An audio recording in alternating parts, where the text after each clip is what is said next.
Hello friends, welcome you in my YouTube channel Indian coaching centre.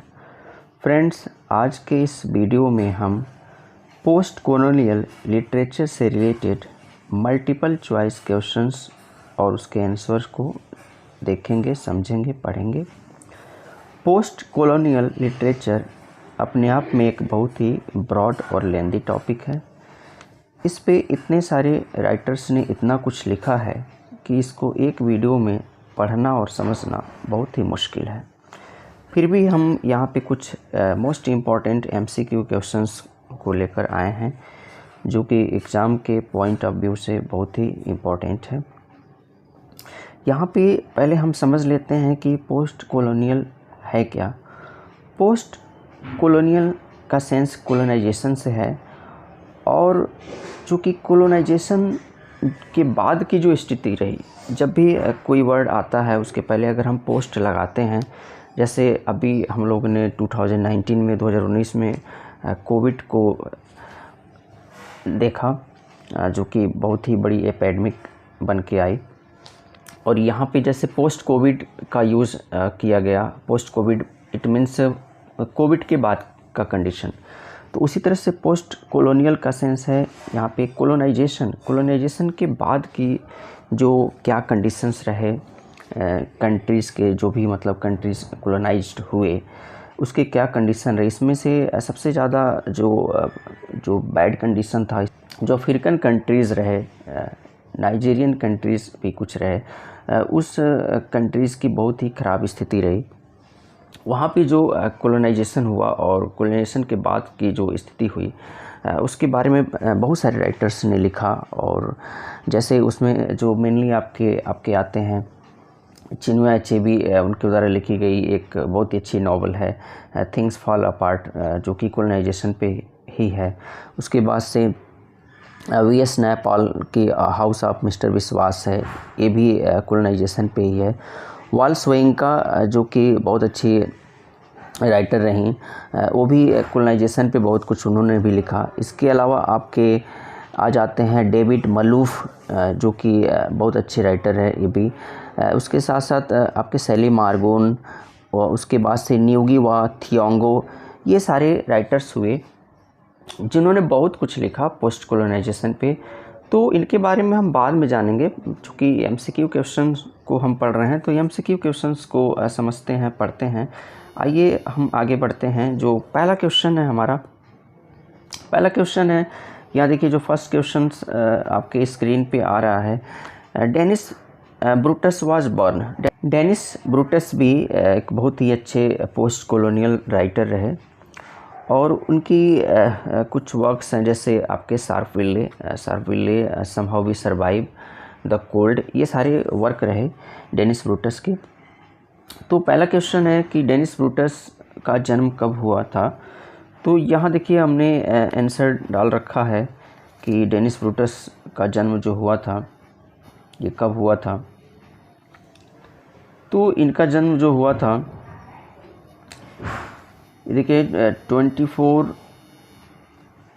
November 1924 सेल्सबरी, southern Rhodesia, जो कि south Africa का एक part है, एक हिस्सा है, वहाँ पे इनका जन्म हुआ था, ये आपके डेनिस ब्रूटस का। और इसमें देखिए हमने इनका कंप्लीट नाम दे रखा है। कंप्लीट नाम जैसे है यहाँ पे डेनिस विंसेंट ब्रूटस, ये इनका कंप्लीट नेम है। Dennis Vincent Brutus complete name मैंने दे रखा है। फिर नेक्स्ट क्वेश्चन पे आते हैं। नेक्स्ट क्वेश्चन जो हमारा है ये आपका है, डेनिस ब्रूटस की डेथ कब हुई थी। तो डेनिस ब्रूटस की जो डेथ हुई थी, इसमें देखिए हमने दोनों चीज़ों को दे रखा है कि डेथ कब हुई थी। 26 ऑफ दिसंबर 2009, 26 दिसंबर 2009 में इनकी डेथ हुई थी। और जगह का भी मैंने नाम दे रखा है, जगह भी देखिए हमने दे रखा है नाम यहाँ पे। और जगह जो है, ये जगह है आपका केप टाउन साउथ अफ्रीका का एक हिस्सा ये भी है। केप टाउन साउथ अफ्रीका में इनकी डेथ हुई थी। नेक्स्ट क्वेश्चन की तरफ समझते हैं, जो कि मोस्ट इम्पॉर्टेंट क्वेश्चन है। तीसरा क्वेश्चन जो है ये मोस्ट इम्पॉर्टेंट क्वेश्चन है, इसी के लिए जाने जाते हैं ये। Dennis Brutus was well known for. Dennis Brutus किसके लिए जाने जाते हैं? डेनिस ब्रूटस जो हैं किसके लिए जाने जाते हैं? तो डेनिस ब्रूटस जाने जाते हैं, यहाँ पे हमने आंसर दे रखा है। आंसर क्या है ये देखिए, ये आंसर है आपका एंटी एपेटाइट एक्टिविज़म के लिए जाने जाते हैं। पहले हम समझ लेते हैं कि ये एंटी एपेटाइट एक्टिविज़म है क्या। एपेटाइट का सेंस होता है नस्ल भेद से, रंग भेद से, और चूँकि अभी इसके पहले हम बताए हैं आप लोगों को कि जो अफ्रीकन कंट्री है वहाँ पे बहुत सारे नस्ल भेद और रंग भेद का कंडीशन था। वहाँ पे डिस्क्रिमिनेशन की भावना बहुत ही ज़्यादा थी वहाँ पे, और उसी के अगेंस्ट थे ये डेनिस ब्रूटस, और इसके लिए इन्हें जेल भी जाना पड़ा। इनकी एक पोएम है शार्कबिले जो कि एंटी एपेटाइट से ही रिलेटेड है, और शार्कबिले एक जगह का नाम है जहाँ पे बहुत सारे अफ्रीकन जो हुए वो गैदर्ड हो गए, और वहाँ पे क्या उन्होंने प्रोटेस्ट किया। जो रेसिज्म का कंडीशन था वहाँ पे, जो कलर्ड लोगों की जो स्थिति थी, जिनको एक तरह से बहुत ही लो माना जाता था, उनके साथ उनके लिए स्कूल अलग थे, उनके लिए कॉलेज अलग थे, इवन उनके जो चर्च थे, जो हर चीज़ें बसेज भी अलग थी, मतलब तो इस तरह से बहुत ही ज़्यादा ख़राब स्थिति। तो उसको प्रोटेस्ट में वहाँ पे शार्कबिले में बहुत सारे लोग गैदर्ड हुए, और उन्होंने क्या किया, प्रोटेस्ट किया। और वहाँ पे जैसे देखिए जो क्या वे लोग मतलब शॉट हुए, वहाँ पे एक गोली चली, और उसमें करीबन 69 पीपल 69 लोग क्या हो गए थे, मारे गए थे।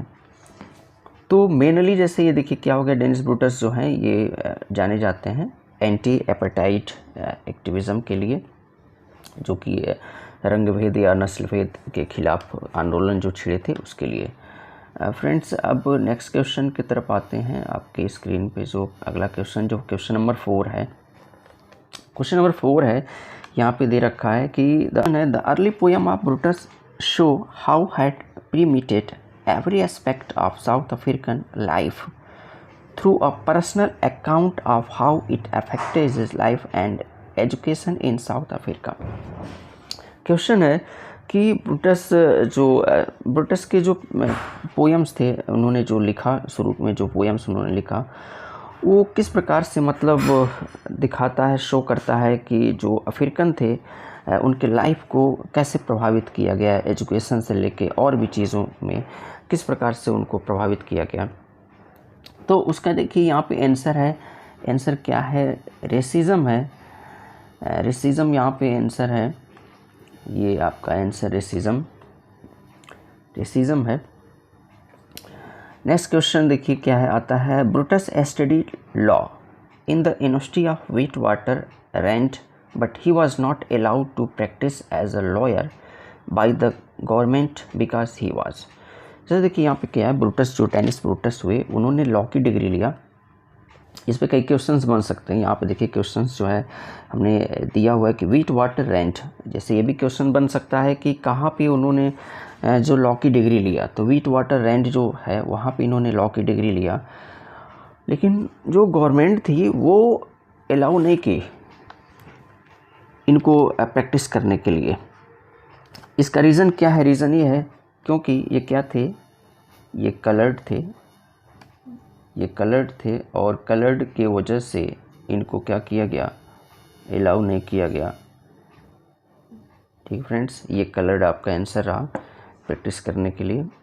आइए फ्रेंड्स नेक्स्ट क्वेश्चन की तरफ चलते हैं। Brutus was instrumental in founding the south Africa sport in overcome racial discrimination in the year. इसका आंसर है आपका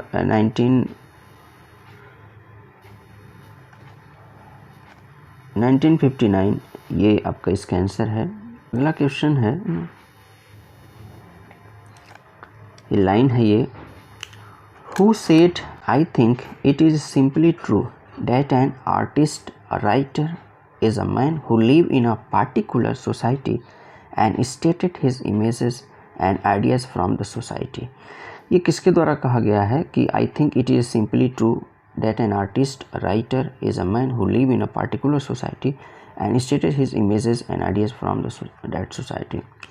ये बहुत ही एक इम्पॉर्टेंट कोट है जो कि कहा गया है आपके डेनिस ब्रूटस के द्वारा। डेनिस ब्रूटस ने इसको कहा है, ये इम्पॉर्टेंट कोट है, डेनिस ब्रूटस ने इसको कहा है। नेक्स्ट पे आते हैं, in Brutus although being banned attend the meeting of South Africa Olympic committee held at Johannesburg. यहाँ जैसे देखिए है क्या कि ब्रूटस ने क्या किया था, उनको बैन किया गया था ओलंपिक कमेटी के द्वारा कि जो अफ्रीकन हैं, जो कलर्ड लोग हैं, वो प्ले नहीं करेंगे, गेम को नहीं खेलेंगे, और इनको रोका गया था कि नहीं आप मीटिंग में नहीं आ सकते। फिर भी ये क्या हुए थे, ये मीटिंग में गए थे। तो ये किस सन में हुआ था, ये किस सन में हुआ था, यहाँ पे देखिए ये हुआ था 1963 में, 1963 में हुआ था। यहाँ देखिए नेक्स्ट क्वेश्चन है जो इम्पोर्टेंट क्वेश्चन है, the major themes of the poem Sharpeville. Sharpeville का जो मेजर थीम है वो क्या रहा। मेजर थीम जैसे अभी हम शार्पविले के बारे में बताए हैं आप लोग को, तो जो मेजर थीम था शार्पविले का वो था रेशियल डिस्क्रिमिनेशन पे ये पूरी पोएम है आपके शार्पविले। नेक्स्ट क्वेश्चन की तरफ आते हैं। नेक्स्ट क्वेश्चन जो है आपका question number 11, the poem Sharpeville is reacted to a real incident that occurred in Sharpeville near Johannesburg on। तो इसका जो सही आंसर है, इसका सही आंसर है आपका, सही आंसर इसका है मार्च 21 1960, 21 मार्च 1960। यहाँ पे फ्रेंड्स जो है ये शार्पविले की जो स्पेलिंग है यहाँ पे ये एक ही में हो गया है। शार्पविले इज़ है जो कि मतलब ये अलग अलग रहेगा, एक ही में टाइप हो गया है। तो ये इसको आप समझ जाइएगा कि द पोएम शार्पविले इज़ अलग अलग है। नेक्स्ट क्वेश्चन है, how many were people killed in the incident Sharpeville. ये कितने लोग मारे गए थे शार्पविले जो इंसिडेंट हुआ था, ये इंपॉर्टेंट क्वेश्चन है। तो ये देखिए क्या है आपके 69 जो हैं 69 पीपल मारे गए थे। उसके बाद से नेक्स्ट क्वेश्चन आपका आता है, Brutus was arrested for trapping to meet an international Olympic committee in the year. अभी इसके पहले हम बताए हैं कि ब्रूटस को क्या किया था, अरेस्ट भी किया गया था। तो किस सन में अरेस्ट किया गया था, तो ये अरेस्ट इनको किया गया था 1963 में इनको अरेस्ट किया गया था। अगला क्वेश्चन है एक और डेनिस ब्रूटस की एक है, ये भी एक बहुत अच्छी पोएम है, somehow we survive. Somehow we survive जो है एक डेनिस ब्रूटस की ही है। इसको कब पब्लिश किया गया था, तो इसको पब्लिश हुआ था ये लेटर्स टू मराठा सॉरी, ये पब्लिश हुआ था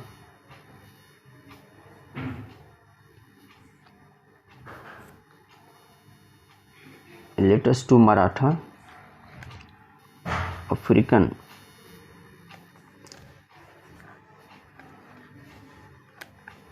letters to Martha and other poems from a South African prison 1968 में 1968 में पब्लिश हुआ था। और किसके साथ पब्लिश हुआ था, ये जो नाम है letters to Martha and other poems from a South African prison, इसमें हुआ था।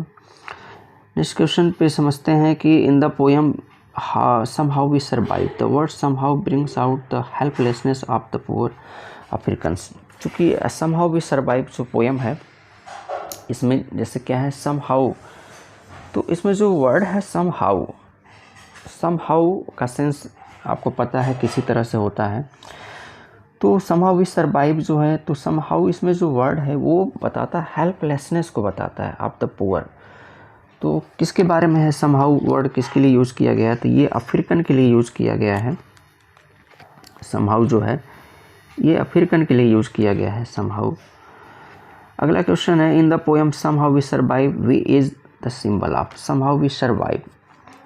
तो इसमें जो समहाउ वी सर्वाइव है, तो इसमें जो वी वर्ड है ये किसके लिए है, किसके लिए है, तो अब देखिए जो वर्ड है ये है आपका द होल नेशन, जो होल नेशन। और होल नेशन में कौन है, जो कलर्ड, जो अफ्रीकन जो कलर्ड लोग हैं, जो कलर्ड पीपल हैं, उनके लिए वी वर्ड का यूज़ किया गया। पूरे नेशन में जो कलर्ड पीपल रहने वाले लोग हैं उनके बारे में क्या किया गया, जो वी वर्ड को यूज़ किया गया है। फ्रेंड्स जो नेक्स्ट क्वेश्चन है आपका ये है, ये लाइन है, ये लाइन जो है ये most cruel all our land is scarred with terror rendered unlovely and unlovable surrendered are we and all our passionate surrender but somehow tenderness survives. जो एबव लाइन से जो लाइन दे रखी है ये कहाँ की लाइन है, तो ये जो लाइन है आपकी ब्रूटस की जो पोयम है समहाउ वी सर्वाइव, उसी की लाइन है ये। आइए फ्रेंड्स नेक्स्ट क्वेश्चन की तरफ चलते हैं। नेक्स्ट क्वेश्चन जो है आपका है 18, क्वेश्चन नंबर 18 जो है, क्वेश्चन नंबर 18 जो है यहाँ पे जो दे रखा है ये डेरेक एल्टन वॉलकॉट, ये इनका कंप्लीट नेम है। डेरेक वॉलकॉट का कंप्लीट नेम है, ये भी पूछा जा सकता है कि कंप्लीट नेम क्या है डेरेक वॉलकॉट का, तो डेरेक एल्टन वॉलकॉट इनका कंप्लीट नेम है। तो इनको नोबेल प्राइज़ कब मिला था, ये इम्पोर्टेंट क्वेश्चन है।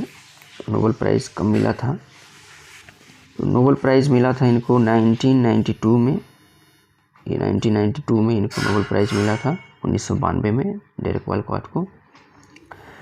नेक्स्ट क्वेश्चन आपका आता है Derek Walcott receive T S. Eliot prize for his work. इनको टी.एस. इलियट प्राइज़ भी मिला था। टी.एस. इलियट प्राइज़ जो मिला था 21 क्वेश्चन के लिए मिला था डेरेक वॉलकॉट को। तो वाइट इग्रेट्स इनकी एक कंपोजिशन है, इनका एक वर्क है वाइट इग्रेट्स, इसके लिए इनको क्या हुआ था, नोबेल प्राइज़ मिला था। नेक्स्ट क्वेश्चन है 20 number, question 20 number, the sea is history published in. The sea is history published in जो हुआ था ये पब्लिश्ड हुआ था 1979 में, 1979 में पब्लिश्ड हुआ था ये। अगला क्वेश्चन है the sea is history deals with, जो सेज हिस्ट्री जो डील्स है ये क्या करती है, तो once history culture and life in general ये बताती है द सेज हिस्ट्री। आइए फ्रेंड्स नेक्स्ट क्वेश्चन की तरफ समझ चलते हैं। क्वेश्चन नंबर 22, क्वेश्चन नंबर जो 22 है, a historical reference to Portuguese ship of the 15th century that were used to explore the West Africa and Atlantic Ocean. तो इसका जो सही आंसर है, ये आपका सही आंसर है आपका कॉर्वेल। कॉर्वेल जो आपका सही आंसर है। फ्रेंड्स हम समझ लेते हैं कि ये कॉर्वेल है क्या ना, कॉर्वेल जो है आपका है क्या। तो कॉर्वेल जो है एक इसका यूज़ जो 15, 16 और 17 सेंचुरी में एक हल्की नौकायान मतलब थी, जिसका यूज़ स्पेनिश और पुर्तगालियों के द्वारा जब वो लंबी यात्रा पे जाते थे, जब वो लंबी यात्रा पे लॉन्ग जर्नी पे जब वो जाते थे तो ये मतलब इस नाव का यूज़ करते थे। ये 15, 16 और 17 सेंचुरी में ये स्पेनिश और पुर्तगालियों के द्वारा एक नौकायान है, एक तरह से कर लीजिए एक छोटी नाव कॉर्वेल जो है। अब आपका जो नेक्स्ट क्वेश्चन है, नेक्स्ट क्वेश्चन की तरफ हम समझते हैं। जो अगला क्वेश्चन है आपका themes of the poem the sea is history. जो अगला क्वेश्चन है, ठीक है, ये जो है कि थीम क्या है, मतलब जो द सीज हिस्ट्री जो है ये इसके क्या थीम्स हैं। तो इसके कई थीम्स हैं जिस पे यहाँ पे लिखा हुआ है। जैसे देखिए यहाँ पे जो ए है इसका आपका the idea of the Bible as a historical document, the journey of African slaves to the Caribbean has parallels with the journey of the Israelites to the promised land, the history only exists of memory and events are recorded and accepted as historical। तो ये सारे मतलब क्या है, जो A B C तीनों हमने लिख रखा है, ये तीनों के तीनों क्या हैं, इसके थीम्स हैं। क्वेश्चन जैसे मान लीजिए ये 3 दे देगा और पूछा जा सकता है कि नीचे एक और ऑप्शन दे देगा ऑल ऑफ द एबव, ऐसे दे सकता है। तो all of the above correct हो जाएगा अगर ये तीनों दिया हुआ है। अगर एक दिया है तो ए बी सी ऐसे करके, चूँकि इसके कई थीम्स हैं इसलिए इस पर हमने पूरा लिख दिया है। नेक्स्ट क्वेश्चन की तरफ चलते हैं। जो नेक्स्ट क्वेश्चन है क्वेश्चन नंबर 24। क्वेश्चन नंबर 24 है, डॉट डॉट है, इसका आंसर बाद में लिखा गया है। Is the first book of Christian testament of our old Bible, it is a biblical reference. जैसे इसमें जो क्या है, जो दिया हुआ फर्स्ट बुक कौन सा है क्रिश्चियन टेस्टामेंट जो बाइबल है, ओल्ड बाइबल है, उसकी फर्स्ट बुक किसको माना जाता है? तो यहाँ जैसे देखिए जो आंसर है, आंसर हमने दे रखा है जो जेनेसिस है, आपकी जेनेसिस है, ये जेनेसिस आपका पहला मतलब जो आंसर है कि जेनेसिस, इसका आंसर होगा genesis is the first book of Christian testament of और द ओल्ड बाइबल। तो ये जेनेसिस से पहले हम समझ लेते हैं कि ये जेनेसिस है क्या। जेनेसिस जो है ये ट्रेडिशनल ग्रीक नेम है। जो जेनेसिस है वो क्या है? एक ट्रेडिशनल ग्रीक नेम है और ये इसका मतलब होता है ओरिजिन, इसका मतलब होता है ओरिजिन। और ये जो है ये कहानी जो है ये स्टोरी बताती है एडम एंड ईव की, एडम एंड ईव की कहानी बताती है जो कि बाइबल रेफरेंस है। और एडम और ईव के बारे में आप लोगों ने पढ़ा होगा पैराडाइज लॉस्ट में, जो कि जॉन मिल्टन के द्वारा लिखी गई एक एपिक है जिसको 1667 में पब्लिश कराया गया था। तो वहाँ पे क्या है, एडम और ईव की स्टोरी को बताया गया है। चूँकि हम लोग एमसीक्यू को पढ़ रहे हैं तो उसको बाद में हम डिस्कस करेंगे। आइए नेक्स्ट क्वेश्चन की तरफ चलते हैं। जो नेक्स्ट क्वेश्चन है कि through out the poem connect suffering and historical moment of Jews, Christians with African sufferings. He tells the boats of colonizers came from sea and they departed, took the African slaves with who were mourning and crying from being beaten, harassed. The poem is, जैसे जो अगला question है 25 number question जो है इसमें है कि पूरे पोएम में कनेक्ट करती है, पूरी पोएम मतलब बताती है एक सफ़रिंग को, हिस्टोरिकल मोमेंट को, जीव का और क्रिश्चियन का विद अफ्रीकन सफ़रिंग के साथ। और ही टेल्स है, यहाँ पे ये टेल छप गया है, टेल्स होगा ये। यहाँ पे जैसे पोएट क्या है वो कोलोनाइजर्स के बारे में बताते हैं कि जो कोलोनाइजर्स है वो क्या होते हैं, वो सी के रास्ते आते हैं, फिर अलग होते हैं, फिर उसके बाद से वो क्या करते हैं, वो अफ्रीकन को स्लेव बनाते हैं और जो कि मतलब उनको मारते हैं, पीटते हैं, उनको मेंटली हरास किया जाता है। तो ये सारी चीज़ें किस पोएम में बताई गई हैं? तो ये सारी की सारी चीज़ें द सीज हिस्ट्री, जो द सीज हिस्ट्री जो है, जो कि डेरेक वालकोट के द्वारा लिखी गई पोएम है द सीज हिस्ट्री, इसे बताया गया है। Of her cry from Africa published in the year. Next आपका क्वेश्चन है क्वेश्चन नंबर 26। क्वेश्चन नंबर 26 है, क्वेश्चन नंबर 26 आपका कि of her cry from Africa published in the year. Of her cry from Africa जो है ये भी आपकी डेरेक वालकेट के द्वारा ही लिखी गई पोएम है। इसको कब पब्लिश कराया गया था? तो 1962 में इसको पब्लिश कराया गया था। 1962 में पब्लिश कराया गया था इसको। अगला क्वेश्चन है आपका, नेक्स्ट क्वेश्चन जो है क्वेश्चन नंबर 27। ये question number 27, of our cry from Africa explores the history of a specific uprising in Kenya occupied by British in. मतलब जो of our cry from Africa है वो एक तरह से जो केन्या जो है उसके अपराइजिंग के बारे में बताया गया है। तो ये किस सेंचुरी की बात करते हैं, किस डिकेड की बात करते हैं? देखिए ये जो आंसर आपका 1950 के दशक की बात हो रही है of our cry from Africa में। आइए फ्रेंड्स नेक्स्ट क्वेश्चन की तरफ चलते हैं। क्वेश्चन नंबर आपका 28। जो क्वेश्चन नंबर 28 है आपके आते हैं क्वेश्चन नंबर 28 पे। क्वेश्चन नंबर 28 है, certain members of the local Kikuyu tribe known as Mau Mau fighters fought a violent 8-year-long campaign against settlers who saw as illegal trespassers on their lands. This is the mentioned in वालकॉट्स poem.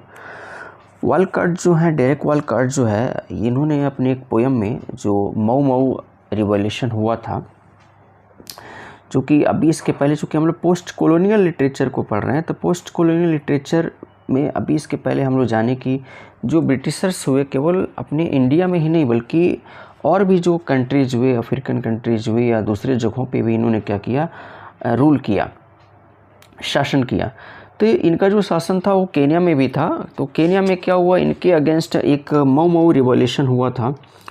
तो उस माओ माओ revolution को mention किया गया है Derek Walcott ने अपनी एक poem में। तो किस पोयम में मतलब ये इन्होंने इसको मेंशन किया है, तो ये जो पोयम है आपके of her cry from Africa, ये इस पोयम में क्या किया है इन्होंने इसके बारे में बताया हुआ है। नेक्स्ट क्वेश्चन है क्वेश्चन नंबर 36। ये एक पोयम की लाइन दे रखी है, exodus bone shouldered by coral by bone mosaics mantled by the benediction of the shark's shadow the above lines. ये जो लाइन है कहाँ से लिया गया है, तो वालकोट की जो पोयम है, डेरेक वालकोट की पोयम जो है द सेज हिस्ट्री, ये यहाँ की लाइन है, यहाँ से लिया गया है। अगला क्वेश्चन है next question, who coined the term nation language.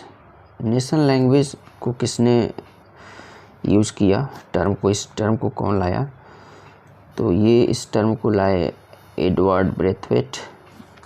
ये जो है एडवर्ड ब्रेथवेट के लाया गया ये टर्म है। नेशन लैंग्वेज को एडवर्ड ब्रेथवेट के द्वारा लाया गया ये क्या है, टर्म है। नेक्स्ट क्वेश्चन की तरफ आते हैं। जो नेक्स्ट क्वेश्चन है आपका क्वेश्चन नंबर 38 जो क्वेश्चन नंबर है इस पे, the complete name of Brathwaite. जो ब्रेथवेट है इनका कंप्लीट नेम क्या है, तो इनका कंप्लीट नेम है Lawson Edward Brathwaite, complete name है इनका। अगला क्वेश्चन जो है नेक्स्ट क्वेश्चन जो है आपका क्वेश्चन नंबर 39 अगला क्वेश्चन है क्वेश्चन नंबर 39 जो क्वेश्चन नंबर है, the pen name of Brathwaite.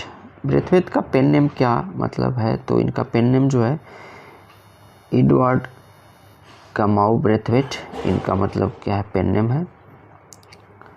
अगला क्वेश्चन है next question number 40, Brathwaite got order of Barbados in the year. जो ऑर्डर ऑफ बारबोडस एक पुरस्कार हुआ, इनको ब्रेथवेट को कब मिला, किस सन में मिला, तो ये मिला 1987 में। अगला क्वेश्चन है पोयम की लाइन है ये भी, birds circled flapping flag and mizzen mast birds harshly hawking with fear who wrote the above lines.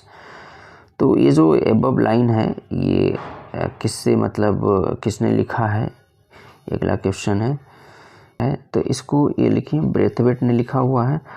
और ये किस में लिखा गया है, जो कोलंबे है इनकी जो पोयम है इनका उसमें लिखा गया है, कोलंबे पोयम में इसको लिखा गया है। अब आगे अगला क्वेश्चन पे है जो है, waterfalls suspended in green he heard soft voice mocking in the lips the above lines are.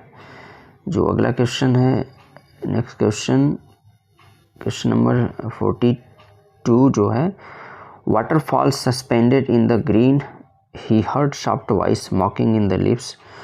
ये जो लाइन है ये किससे लिया गया है, तो ये भी लाइन जो है आपकी ब्रेथवेट्स की जो कोलंबे पोयम है उससे लिया गया है। फ्रेंड्स हम पोयम के बारे में नहीं समझा रहे हैं, वीडियो काफ़ी लंबा हो जाएगा, बस एमसीक्यू को पढ़ रहे हैं तो जल्दी जल्दी एमसीक्यू को हम पढ़ते हैं समझते हैं। नेक्स्ट आपका मतलब जो क्वेश्चन है, Colombe is a poem that exhibits interesting lyrical theme describing the journey of a traveller who travelled from to Europe to the. ये जो अगला क्वेश्चन है कि जो कोलंबे पोयम है ये एक इंटरेस्टिंग थीम से लिया गया है और ये जर्नी पे है, पूरा आप जो पोयम है जर्नी पे है। और ये जो यात्रा किया मतलब इसमें, तो ये जो जर्नी हुई, journey of a traveller who travel from Europe to the, मतलब यूरोप से उसने यात्रा शुरू की और कहाँ तक यात्रा किया, तो ये देखिए कैरेबियन लैंड्स जो है यहाँ तक उसने यात्रा किया, जर्नी किया। फिर आते हैं जैसे कोलंबस वास फ्रॉम हिज डेक। जो पोयम है कोलंबे, ये कोलंबे जो पोयम है ये कोलंबस पे है, कोलंबस ने जो जर्नी किया था उसी पे ये पोयम है आपकी कोलंबे। तो ये पोयम में जैसे है आपका जो क्वेश्चन नंबर जो आपका है 44, क्वेश्चन नंबर 44 है कि Columbus vast from his deck. Columbus ने अपने डेक से क्या देखा, जो जहाज़ का जो डेक होता है, शिप जो होता है, तो वो उससे मतलब क्या उसने देखा, तो क्या देखा, ये आंसर होगा आपका स्टार्स। उन्होंने स्टार्स को देखा। और अगला क्वेश्चन है, नेक्स्ट क्वेश्चन है आपका क्वेश्चन नंबर 45 क्वेश्चन नंबर है कि who circle flapping flag and mizzen. अभी इसके ऊपर पोएम की लाइन आई थी, तो उसमें हम लोगों ने पढ़ा था कि birds circled flapping flag and mizzen word line आया था। तो यहाँ भी देखिए क्वेश्चन दिया है कि who circled flapping flag and mizzen, तो कौन मतलब सर्किल्ड करता है यहाँ पे देखिए, तो ये क्या है, वर्ड्स आपका जो वर्ड्स है ये सही करेक्ट आंसर होगा। आइए नेक्स्ट क्वेश्चन की तरफ चलते हैं। नेक्स्ट क्वेश्चन जो है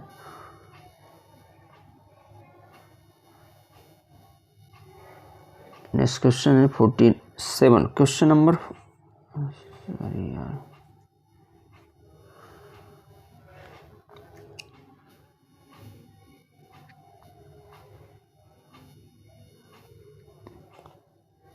अगला क्वेश्चन है question number 46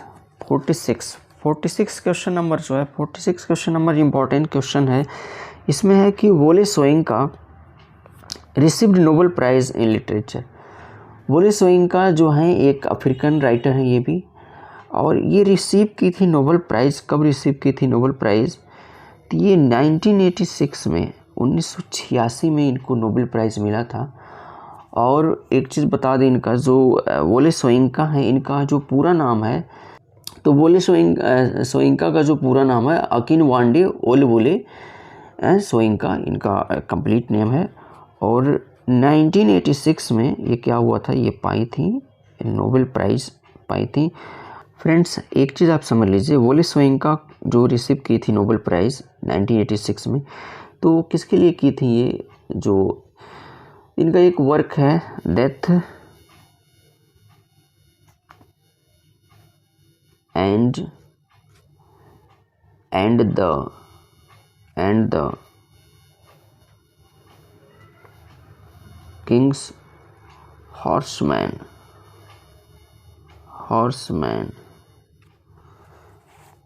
death and the Kings horseman, जो इनका वर्क रहा, उसके लिए क्या हुआ था, इनको नोबेल प्राइज़ मिला था 1986 में। नेक्स्ट क्वेश्चन की तरफ चलते हैं। अगला जो क्वेश्चन है आपका, जो वोले सोयिंका हैं वो academy of achievement golden plate award से भी इनको नवाजा गया।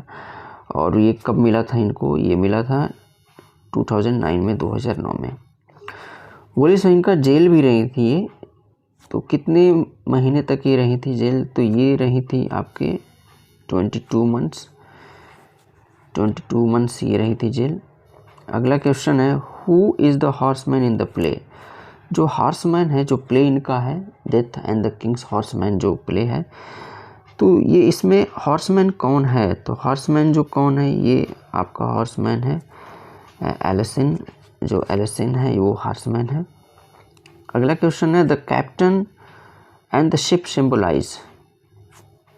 जो कैप्टन और जो शिप है वो सिम्बलाइज है, किस चीज़ का सिम्बलिज्म है इसमें, तो ये सिम्बलिज्म है the sacrifice of Kings horseman will make for his people. जो सेक्रीफाइस है जो किंग्स हॉर्समैन का अपने लोगों के लिए, वो आपका मतलब क्या है, उसको सिम्बलाइज किया गया है। फ्रेंड्स नेक्स्ट क्वेश्चन है, next question number 51। Question number 51 जो है dancing is the part of the ritual and directly connected to. तो जो डांसिंग है is the part of ritual and directly connected to, तो ये किससे कनेक्ट है, एल्सिन सुसाइड से कनेक्ट है।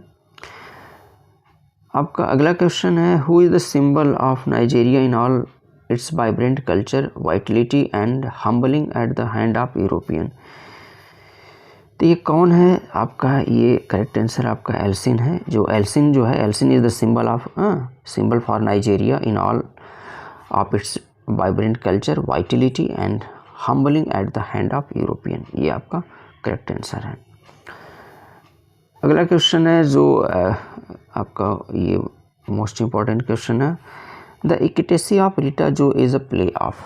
जो इक्विटेसी ऑफ रीटा जो है आपका जो प्ले है, ये आपका जॉर्ज रायगा का है। जो एक टिसी ऑफ रीता जो प्ले है ये किसके द्वारा लिखा गया है, तो ये जॉर्ज रायगा जो हैं कनाडियन राइटर हैं, इनके द्वारा लिखा गया है।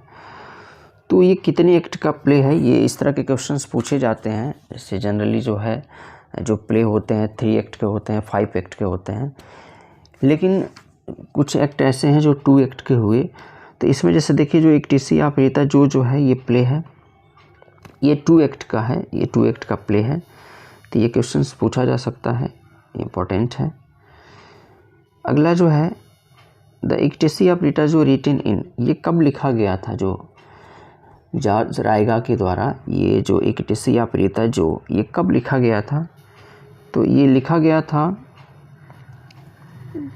23 नवंबर 1967 को ही लिखा गया था। अगला क्वेश्चन है क्वेश्चन नंबर 55। क्वेश्चन नंबर 55 जो है the play ecstasy of Rita Joe first performed by the royal winning ballet on July 27 1971 in. देखिए इसका करेक्ट आंसर है ओटावा। इस पे कई क्वेश्चंस हम बना सकते हैं। जो प्ले है आपका द इक्टेसी ऑफ रीता जो फर्स्ट परफॉर्म्ड, तो ये पहली बार इसको किसके द्वारा परफॉर्म किया गया था, ये भी क्वेश्चन बन सकता है। तो इसका मतलब जो करेक्ट आंसर होगा ये आपका रॉयल विनिंग होगा वैलेट के द्वारा।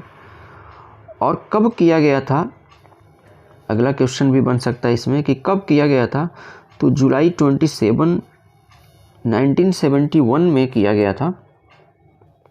जुलाई 27 1971 में क्या हुआ था, इसको किया गया था।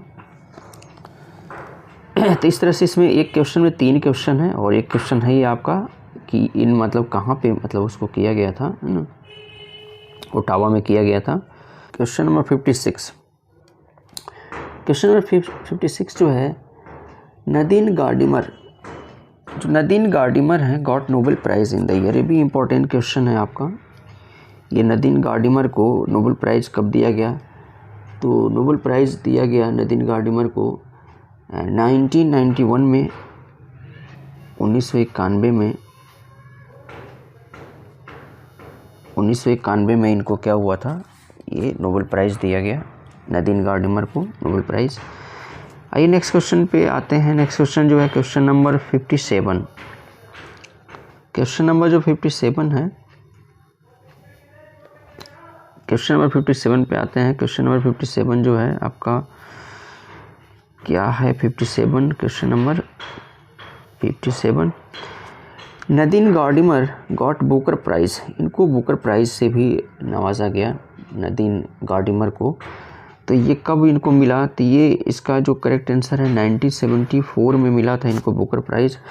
लेकिन एक क्वेश्चन और इसमें आपका बन जाएगा कि ये किसके लिए इनको बुकर प्राइज़ मिला था, तो बुकर प्राइज़ जो मिला था कंजर्वेनिस्ट के लिए मिला था। द कंजर्वेनिस्ट इनकी जो वर्क है उसके लिए इनको बुकर प्राइज़ मिला था 1974 में।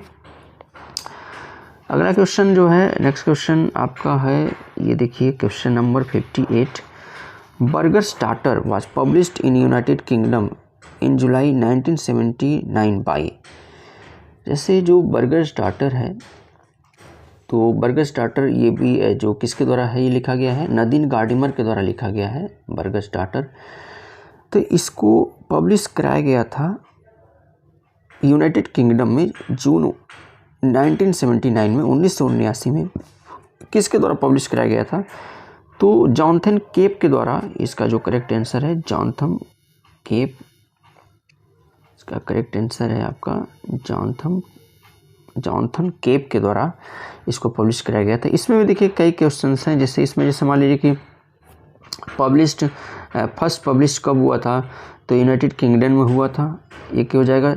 एक और क्वेश्चन इसमें हुआ कि किस सन में हुआ था, तो 1979 में हुआ था, ये भी आपका हो जाएगा। तो इस तरह से एक क्वेश्चन में आपके 3 क्वेश्चंस हैं एमसीक्यू।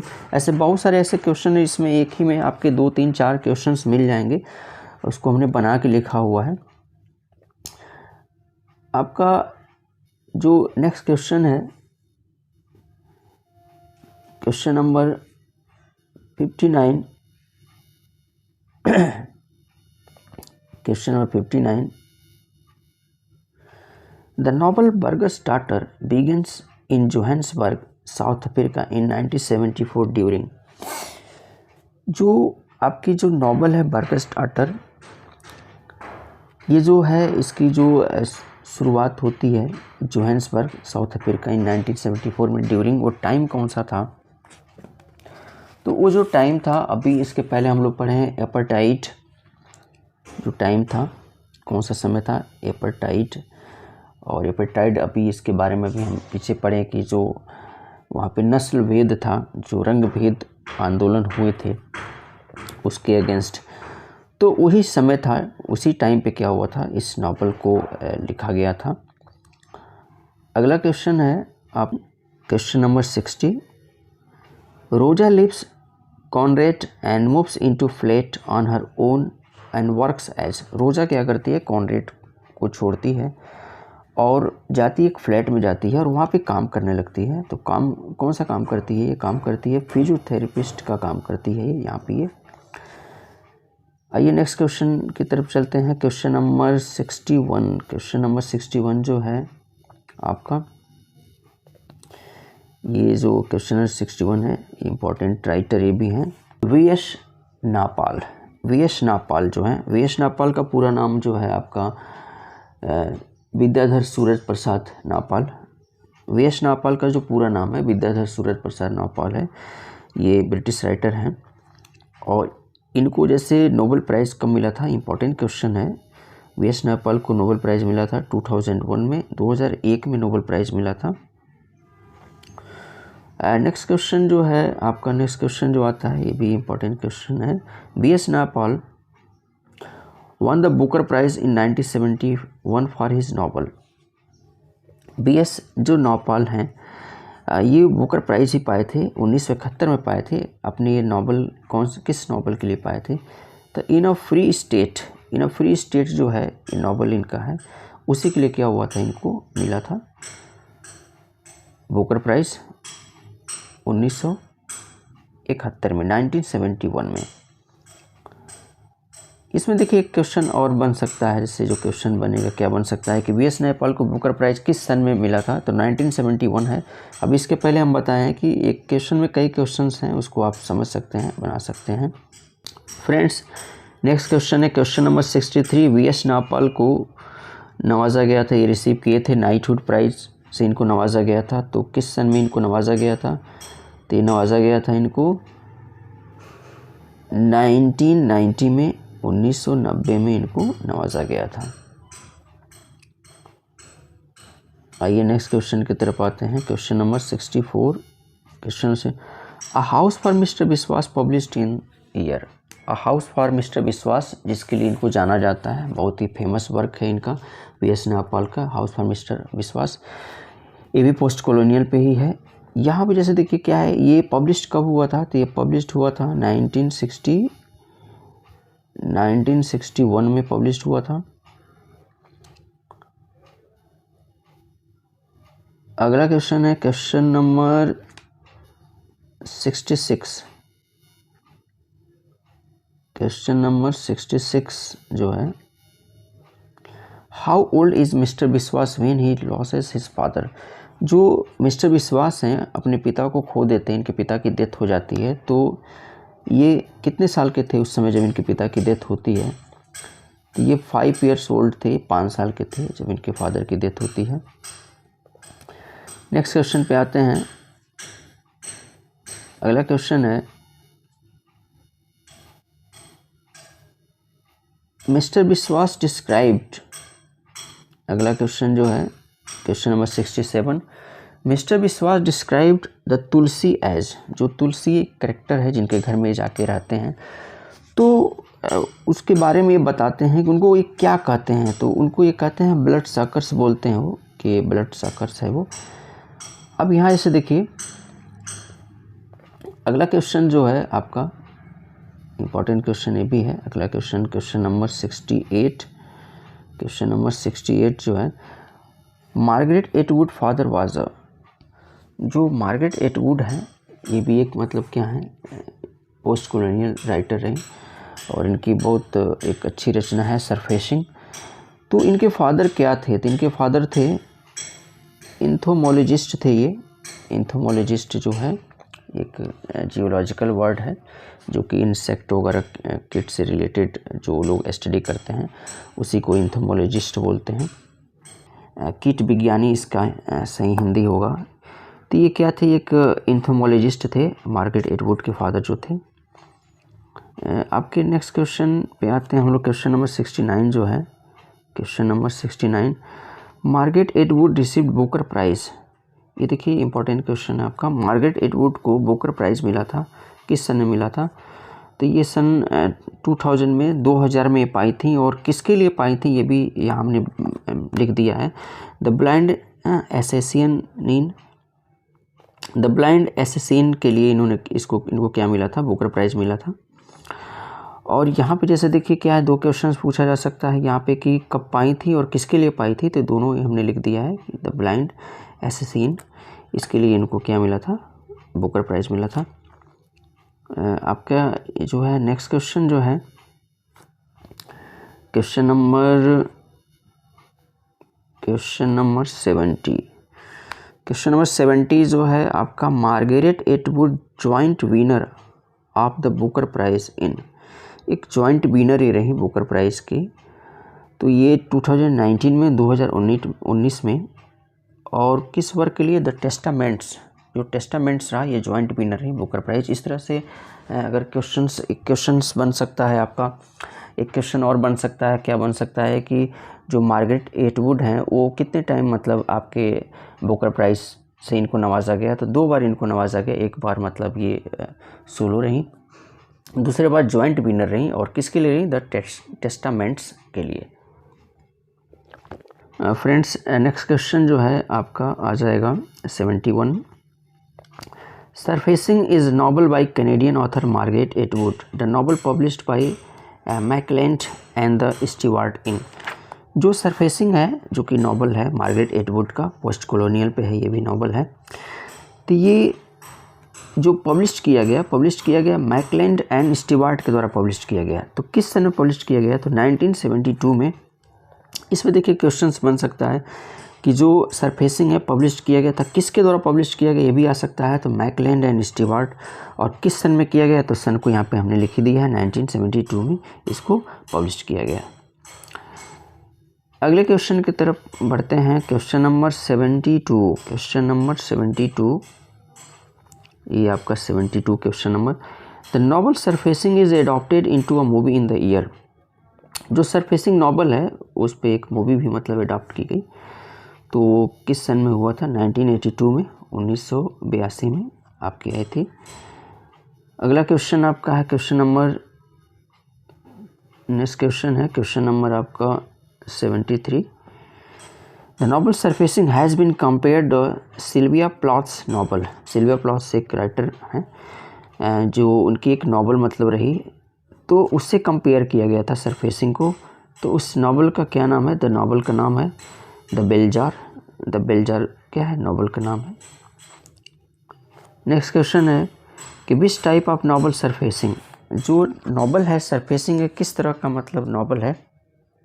तो ये जो नॉवल है ये आपका करेक्ट आंसर है फेमिनिस्ट एंड साइंटिफिक। इसमें फेमिनिज़म को भी दिखाया गया है और साइंटिफिक व्यू से दिखाया गया है। तो इसलिए दोनों आपका आंसर सही होगा। यहाँ पे दोनों अगर आता है ऑप्शन तो दोनों सही है, दोनों लगाएंगे। अगर एक आता है फेमिनिज़म या साइंटिफिक, दोनों में से अगर एक आता है तो उस पर टिक मारेंगे हम लोग। तो ये आपका करेक्ट आंसर रहा। नेक्स्ट क्वेश्चन है question number 75। The narrator throws her wedding ring into the. तो जो नॉवल है द सरफेसिंग जो नॉवल, इसमें जो नरेटर है वो क्या करती है, अपनी जो उसके पास जो वेडिंग रिंग रहती है उसको फेंक देती है। तो कहाँ फेंकती है? तो इसका करेक्ट आंसर है फायर, आग में फेंक देती है उसको। अगला क्वेश्चन है क्वेश्चन नंबर 76। क्वेश्चन नंबर आपके 76 जो है, क्वेश्चन नंबर 76 है आपका, a black grandmother has been selected from. जो अ ब्लैक ग्रैंड मदर है, तो अ ब्लैक ग्रैंड मदर जो है सैली मॉर्गन के द्वारा लिखी गई एक वर्क है ब्लैक ग्रैंड मदर। तो इसको कहाँ से लिया गया है? तो ये कहाँ से लिया गया है, इनका एक वर्क है माई प्लेस, उसी से इसको सेलेक्ट किया गया है, माई प्लेस से। उसके बाद से देखिए क्या है, जो नेक्स्ट क्वेश्चन है आपका, next question number 77, question number 77 है, in which year Australia currency change into dollar. जो ऑस्ट्रेलिया करेंसी है वो डॉलर में किस सन में चेंज हुई, ये इंपॉर्टेंट क्वेश्चन है। तो ये 14 फरवरी 1966, ये हमने डेट भी लिख दिया है, 14 फरवरी 1966 को जो ऑस्ट्रेलियन करेंसी जो है डॉलर में चेंज हो गई थी। उसके बाद से हम आ जाते हैं नेक्स्ट क्वेश्चन जो है question number 78, the narrator was poor in. जो नरेटर है सरफेसिंग में जो नरेट करती है स्टोरी को, वो पुअर है, मतलब कौन सा सब्जेक्ट उसका पुअर है, तो ट्रिग्नोमेट्री और जियोमेट्री, ये जो 2 सब्जेक्ट हैं उस बहुत पुअर है उस दोनों सब्जेक्ट में। अगला क्वेश्चन है क्वेश्चन नंबर 79, क्वेश्चन नंबर 79 है कि who humiliated the narrator for her work. मतलब जो कौन है जो ह्यूमिलेट करता है उसको, नरेटर को, उसके काम के लिए, वर्क के लिए। तो ये जो है एन आर्ट टीचर हैं जो कि उसको ह्यूमिलेट करते हैं। और आपका नेक्स्ट क्वेश्चन है, नेक्स्ट क्वेश्चन जो है क्वेश्चन नंबर 80 है, the reduction of universalism is a mark of. तो जो reduction of universalism is a mark of क्या रहा, तो ये पोस्ट कॉलोनियल क्रिटिसिज्म एक मार्क रहा इसका। तो फ्रेंड इस तरह से मतलब क्या रहे, आपके 80 क्वेश्चन हमने इम्पॉर्टेंट, आपके 80 क्वेश्चन हमने दिया, यहाँ पे बताया। और यहाँ जैसे देखिए क्या होता है, ये द एंड होता है, इसका मतलब इसके बाद से और भी कुछ क्वेश्चंस आएंगे।